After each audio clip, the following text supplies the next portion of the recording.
Hello friends, most welcome.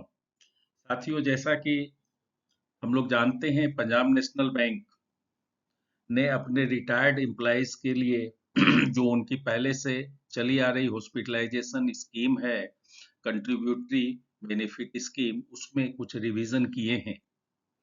क्या revision किया है? Overall limit has been increase from 2 lakh से 3 लाख। लिमिट पहले 2 लाख से थी, अब उसको 3 लाख कर दिया गया है और ये लागू किया जाएगा 1 अप्रैल 2025 से। इसमें कौन सब साथी भाग ले सकते हैं, कौन ज्वाइन कर सकते हैं और क्या स्कीम की डिटेल्स है, हम लोग आगे इसको एक एक करके देखेंगे। देखिए, इसमें कहा है employees retired up to 28 February 2025 में opt for the revised scheme, चाहे वो ओल्ड पेंशनर हो चाहे वो न्यू पेंशनर हो। The last date for submitting the consent is 10th April 2005। Punjab National Bank ने डेट को बढ़ा दिया है। पहले ये 25 मार्च 2025 था, अब इस डेट को बढ़ा दिया है। इस कंसेंट देने के डेट को बढ़ा करके 10 अप्रैल 2025 कर दिया है। इस स्कीम की मुख्य बातें, कौन इस स्कीम में मेंबर बन सकते हैं? देखिए, कहता है all superannuation retirees can become members of the scheme including existing member of old scheme. जो साथी ओल्ड स्कीम में मेंबर हैं वो भी इसको ज्वाइन कर सकते हैं और नए लोग भी ज्वाइन कर सकते हैं 28 फरवरी 2025 के बाद। Retired employees who are not a member of the existing scheme may also enroll themselves under the revised scheme। उन लोगों के लिए भी जो साथी किसी कारण से, पहले एक लॉक इन क्लाउज था, रिटायर होने के 3 महीने के अंदर आपको इसका ऑप्शन देना पड़ता था। अगर आप ऑप्शन नहीं दिए तो बाद में ये स्कीम ज्वाइन नहीं कर सकते हैं। तो वैसे साथी जो पहले ज्वाइन नहीं किए थे पर बाद में ज्वाइन करना चाहते थे, उनके लिए ये एक चांस है कि अब वो भी ज्वाइन कर सकते हैं। फर्दर कहता है the surviving spouse of the deceased retired employee was not a member of the existing scheme will also be eligible for enrollment under the revised scheme। जो साथी रिटायर्ड कर गए और वो उनकी डेथ हो गई है, उनके स्पाउस भी इस स्कीम के मेंबर बन सकते हैं। वॉलेंट्री रिटायरीज, वॉलेंट्री रिटायरीज, अगर कोई वॉलेंट्री रिटायरी है तो वो भी बन सकता है। उसमें क्या है, officers workman retired under PNB officers service regulations oblique PNB employees pension regulations after 30 years of service और 55 years of age which ever is earlier। हालांकि इनको बेनिफिट मिलेगा 60 ईयर हो जाने के बाद। ऐसे साथी रिटायर किए हैं, वीआरएस लिए हैं, पर इनको बेनिफिट मिलेगा at the attaining the age of 60 years. इसके बाद पंजाब नेशनल बैंक में एक स्कीम वीआरएस का आया था सन 2000 साल में, उसके एम्प्लॉय के लिए भी है, उन लोगों के लिए भी है। VRS 2000 retirees eligible only after completing 60 years of age. अब तो उनका एज 60 साल तो हो ही गया होगा, यानी वो लोग भी एलिजिबल हैं। Spouse eligibility, spouse of an employee who died in service, जो एम्प्लॉय सर्विस में रहते हुए उनकी डेथ हो जाती है, उनकी स्पाउस भी इसमें मेंबर बन सकती हैं। Spouse of a deceased retired employee who was not a scheme member वो भी बन सकती हैं। इसमें कवरेज क्या होगा? देखिए, कवरेज क्या है, रीइंबर्समेंट लिमिट है सेल्फ एंड स्पाउस टुगेदर, स्वयं के लिए और स्पाउस के लिए, पति या पत्नी, क्या है, 1,50,000 रुपया per annum including non hospitalisation charges. कुछ ऐसे भी अ, खर्चे हैं हॉस्पिटल में जहाँ की हॉस्पिटलाइजेशन की जरूरत नहीं पड़ती है, जैसे कुछ फ्रैक्चर वगैरह टाइप का हुआ, उसके लिए भी कुछ इसमें पैकेज हैं, उसको हम लोग बोलते हैं नॉन हॉस्पिटलाइजेशन चार्जेस। तो पर एनम का जो लिमिट होगा वो 1,50,000 रुपये का है। ओवरऑल लिमिट कितना होगा? Overall limit will be 3 lakh up to the age of 75 years. जब पेंशनर 75 ईयर के एज तक उनको मैक्सिमम 3 लाख ही मिलेगा, यानी 1.5 लाख अगर मैक्सिमम लेते हैं तो 2 बार में उनको मिल जाएगा, या पूरे एट 75 साल के एज पूरा होने तक केवल उनको 3 लाख का ही बेनिफिट मिलना है। हालांकि limit restored after the age of 75 years, 75 years के बाद ये 3 लाख रुपए का लिमिट फिर से रिस्टोर हो जाएगा। सब लिमिट क्या है? Revised and enhanced under different heads from old scheme. जो पुरानी स्कीम थी उसमें काफी स्कीम्स को, काफी लिमिट्स को चेंज किया गया है, रिवाइज किया गया है, बढ़ाया गया है। Additional medical packages introduced. कुछ मेडिकल पैकेजेस, कुछ पैकेज एक्सपेंसेस जो मेडिकल खर्चे होते हैं उनको पैकेज के रूप में भी बना करके नया नया पैकेज भी लाया गया है, और कुछ पैकेज को अमाउंट बढ़ाया गया है जो हम लोग देखेंगे वीडियो के लास्ट में। कंट्रीब्यूशन कितना देना पड़ेगा? Contribution, one time contribution for new members. अगर मेंबर नए हैं तो सिंगल कवरेज 15,000, अकेले के लिए 15,000, सेल्फ एंड स्पाउस होंगे तो 18,000 देना पड़ेगा, यानी 20% एक्स्ट्रा, है ना।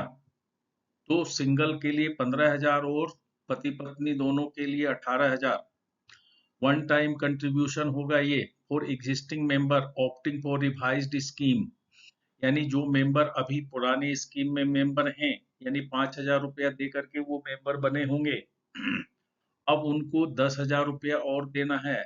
5,000 रुपया वो पहले दे चुके हैं, अब उनको 5,000 रुपया काट के 10,000 रुपया ही देना है। और सेल्फ के लिए और सेल्फ एंड स्पाउस दोनों के लिए, पति पत्नी दोनों के लिए लेंगे तो उनको 12,000 का पेमेंट करना पड़ेगा वन टाइम, यानी न्यू के लिए वन टाइम, सिंगल 15,000, पति पत्नी 18,000, ओल्ड मेंबर्स के लिए जो पुरानी स्कीम में मेंबर हैं उनके लिए सेल्फ 10,000 और सेल्फ एंड स्पाउस के लिए 12,000। एक चीज नया जोड़ा गया है इस बार, annual contribution 3,000 for both and new existing members. जो भी मेंबर ज्वाइन करेंगे उसको पर एनम 3,000 रुपये का एनुअल मेंबरशिप देना पड़ेगा, एनुअल कंट्रीब्यूशन देना पड़ेगा।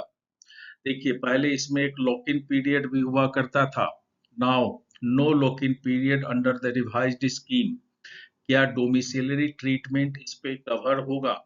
No, not covered under the scheme, domiciliary treatment covered नहीं है। अब हम लोग देखते हैं साथियों, लोगों के मन में बहुत भ्रम है, जो एग्जिस्टिंग स्कीम के मेंबर हैं, अब उनको अगर फिर से मेंबर बनना है तो 12,000 रुपया का पेमेंट करना पड़ेगा दोनों के लिए, और 3,000 रुपया महीना, 3,000 रुपया पर ईयर अलग से देना पड़ेगा। इसके लिए लोगों के मन में द्वंद है, दुविधा है, क्या करें, इस स्कीम को ज्वाइन करें या नहीं करें। देखिए ज्वाइन करें या नहीं करें ये आपका अपना निर्णय है। इससे संबंधित मैं कुछ फैक्ट्स आपके सामने में रखना चाहता हूं। क्या फैक्ट्स हैं पुरानी स्कीम और नई स्कीम में, क्या चीजें बदली हैं? आइए हम लोग एक नजर देखते हैं। Overall limit increase from 2 lakh to 3 lakh. 2 lakh से 3 लाख बढ़ गई है लिमिट। अगर आप पुराने में रहेंगे तो आपको 2 लाख मिलेगा, नई में आएंगे तो 3 लाख मिल जाएगा। एनुअल लिमिट भी 1 लाख से बढ़ करके 1.5 लाख हो गया है। Revised and enhance some limits as under. Sub limit को भी बढ़ाया गया है, रिवाइज किया गया है।